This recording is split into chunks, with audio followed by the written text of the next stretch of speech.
రంగరంగా నాయన్న కావేటి రంగరంగా శ్రీరంగరంగరంగా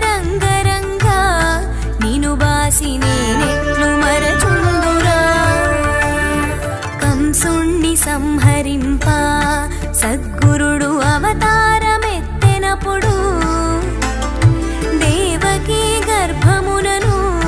కృష్ణావతారమై జన్మించెను 7 రాత్రులు చేరిచి ఒక